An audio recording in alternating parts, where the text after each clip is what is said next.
प्राचीन काल में एक सेनापति था। उसका नाम मिलिंद था।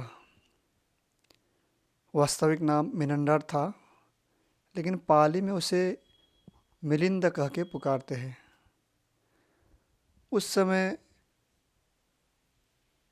एक बहुत ही प्रसिद्ध भिक्षु थे। उनका नाम नागसेन था।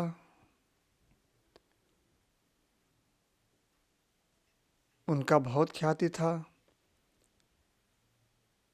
एक दिन राजा मिलिंद के निमंत्रण पे भिक्षु नागसेन उनके यहाँ जाता है। जब भिक्षु नागसेन वहाँ पहुँचता है तो राजा मिलिंद उससे पूछता है, क्या आप ही भिक्षु नागसेन है?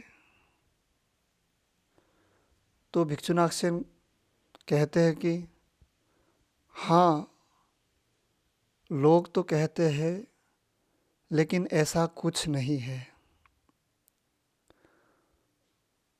तो राजा कहते हैं कि अरे, आप जीवित अवस्था में यहाँ पहुँचे हैं, सब कुछ दिखाई दे रहा है, आप कहते ऐसा कुछ नहीं है। तो उस समय वो राजा अपने रथ पे चढ़ा हुआ था। तो राजा से कहते कि ये रथ से घोड़े का अलग कर दीजिए। अलग कर देता है। क्या अभी ये रथ है? तो कहते हाँ, रथ है। इसमें से चक्के को अलग कर दीजिए। तो क्या अभी ये रथ है? तो कहता अभी भी रथ है। फिर उसमें से जो बैठने वाला आसन भी अलग कर देता है, और उससे बना रस्सी भी अलग कर देता है, लगा हुआ झंडा भी अलग कर देता है। तभी पूछता है कि ये क्या अभी भी रथ है? हाँ, अभी भी रथ है। उसके बाद उसके पुर्जे पुर्जे, धुरी, चक्के को व्यवस्थित करने वाला लोहा या रथ को व्यवस्थित करने वाला जो भी लकड़ी, सबको अलग अलग करके पुर्जा पुर्जा सब अलग कर देता है। तो भंतेनाथ से उसे पूछता है, क्या ये रथ है? तो मिलिंद को होश आता है। कहते कि हाँ, इन सभी वस्तुओं का इकट्ठा, इन सभी वस्तुओं का एक मिश्रित अवस्था ही, इन सभी वस्तुओं के योग से ही रथ नामक कोई वस्तु बनता है, वही रथ कहलाता है। तो हमारे जीवन में भी जो सामाजिक जीवन में, अभी हम लोग धर्म चर्चा में हैं, तो थोड़ा सा सामाजिक विचारधाराओं को साइड में रखिए। एक धार्मिक दृष्टिकोण से देखने को और समझने का कोशिश कीजिए। धार्मिक विचारधारा, धार्मिक सोच बहुत ज़रूरी है, क्योंकि उपदेश और धर्मोपदेश में बहुत अंतर होता है। ऐसे ही हमारे जीवन में हम पैदा हुए, पैदा होते के बाद कोई भेद नहीं है। सिर्फ थोड़ा बहुत खाने पीने, कुछ पहनने, किसी किसी वस्तु के प्रति ही आसक्ति और भेद जगता है। फिर बाद में होश जगने के बाद मेरा नाम ये है, नाम के प्रति भेद जगता है। फिर मैं स्त्री हूँ या पुरुष हूँ, दूसरा भेद जगता है। अपना एक अस्तित्व कायम करता है, मैं ये हूँ। फिर मैं इस जाति का हूँ, मेरा जात ये है, ऐसा भेद जगता है। फिर धीरे धीरे होश जगता है, तो मैं मंगोलियन हूँ, या मैं निग्रो हूँ, या मैं द्रविडियन हूँ, या मैं आर्यन हूँ। तो अपने रंग रूप को भी जांचना शुरू करता है। चपटी मुँह चपटी आँखें अलग कर देता है, काली आँख काली मुँह उसको अलग कर देते हैं। इस तरह से भेदभाव बढ़ता है, भेद करता है, अपना अस्तित्व अलग करता है। फिर पढ़ाई करता है, पढ़ाई करने के बाद कुछ उपाधि धारण कर लेता है कि मैं ग्रेजुएट हूँ, मैं पोस्ट ग्रेजुएट हूँ, मैं डॉक्टर हूँ, पीएचडी किया हुआ हूँ, मैं इंजीनियर हूँ, मैं कहीं का मेंबर हूँ, मेरा ये घर है, मेरा मकान है, मेरा द्वार है।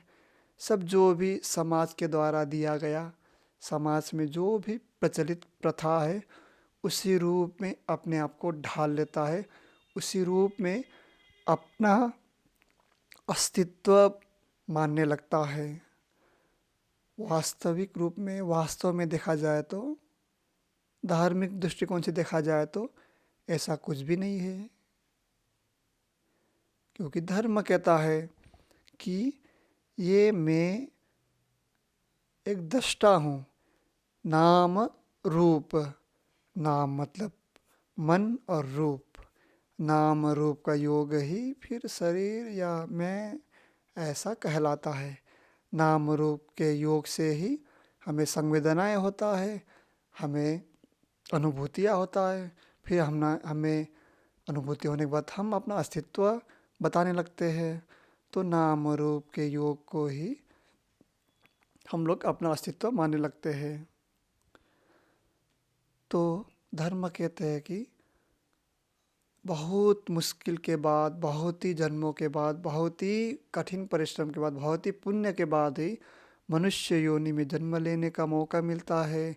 मनुष्य योनि से ही आप आर पार हो सकते हैं, या तो मोक्ष की प्राप्ति कर सकते हैं। मनुष्य योनि से ही मोक्ष की प्राप्ति संभव है। इसीलिए सभी धर्मगुरु, बुद्ध पुरुष, ज्ञानी पुरुष, सद्गुरु लोगों कहते हैं कि धर्म में रहो, धर्म की पान करो। सभी रसों में धर्म रस श्रेष्ठ है। सभी ज्ञान में धर्म का ज्ञान सर्वश्रेष्ठ है कहते हैं।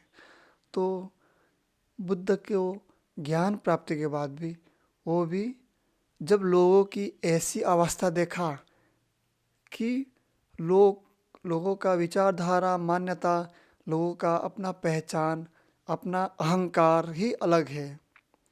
वो कहाँ मैं में फंस गया, कहाँ मैं और सामाजिक ढांचे में ढल गया, कहाँ अपना अस्तित्व खो दिया, कहाँ अपना शरीर मन अपने समाज द्वारा दिया गया पद प्रतिष्ठा मान सम्मान में खो गया। मैंने जो ज्ञान अनुभव किया है, अगर मैं इनको बताऊं तो कुछ भी समझ में नहीं आएगा। इसीलिए बुद्ध दुखी होता है, चिंतित होता है, करुणा से भी जग उठता है कि मैं किसको बताऊं, मैं किसको बताऊं। लेकिन बहुत ही मुश्किल से कोई ऐसा जीवित व्यक्ति, जीवित मनुष्य मिलता है जिसे वो धर्म बता सके। और सब मूर्छित और सब मुर्दे ही दिखाई देते हैं संसार में, सब अज्ञानी दिखाई देता है। इसलिए बहुत ही सावधानी से धर्म में, ध्यान में आगे बढ़ते रहे। शरीर और मन को मैं मेरा मत समझिए। शारीरिक परिवर्तन, मानसिक परिवर्तन को जानिए और धीरे धीरे जो लोगों के प्रति, जीव के प्रति, अपने विचारों के प्रति, अपने शरीर के प्रति जो भी भेद है, जो भी लगाव है, इसको बहुत ही ध्यान से जानते जानते धीरे धीरे ध्यान साधना में आगे बढ़ते रहे। और वास्तव में मैं हूँ या नहीं, इसको भी जानिए। जैसे बुद्ध ने कहा है, अनित्य दुख अनात्ता। संसार में सभी चीज़ परिवर्तनशील है। जो परिवर्तनशील है उससे हमें दुख होता है, और जिससे दुख होता है वहाँ मैं मेरा का भाव नहीं होना चाहिए। तो इसको जानिए, इसी तरह धर्म में आगे बढ़ते रहे। साधु साधु साधु।